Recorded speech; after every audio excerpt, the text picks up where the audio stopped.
One man is behind bars following a shooting that sent a man to the hospital this afternoon. A 20-year-old H. Warrior was arrested and charged with aggravated assault and family violence. Just before 3:30 in the 600 block of Roosevelt, police say they found a victim with a gunshot wound, and he was transported to United Regional with non-life-threatening injuries. More than 4.5 years after his family last heard from him, remains found last year near Corpus Christi have been identified as those of 35-year-old Jesse David Barnes of Wichita Falls. Barnes was reported missing from Wichita Falls in February of 2015, and the unidentified remains were found underneath a bridge in Robstown in April of 2018. They went unidentified until last week.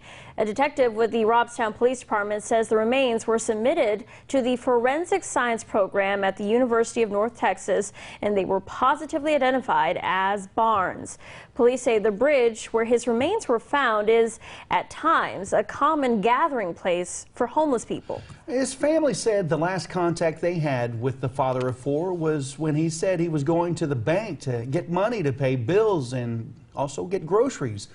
Surveillance video showed Barnes getting gas at United Market Street on February 23, 2015. Wichita Falls detective David Raines says the day after Barnes got gas, he was stopped by police for speeding in Freer, Texas. That's west of Robstown. Raines says Barnes's Ford Explorer was impounded because he didn't have any insurance. Officers took him to the police station where he made a phone call on a cell phone, then left without his vehicle. Robstown police later ran the license plate and learned Barnes was reported missing, but by then, police had no trace of him. No other confirmed sighting was reported until the unidentified remains were found 3 years later. Barnes' mother, Joy Amix, says hearing the news of her son's passing was devastating. Here I am hoping that Jesse can be found and brought home.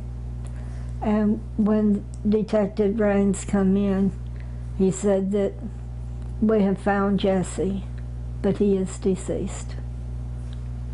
And I know for the next hour I cried. Tomorrow night we'll hear more from Amix and Jesse's half-brother on what life has been like since Jesse vanished.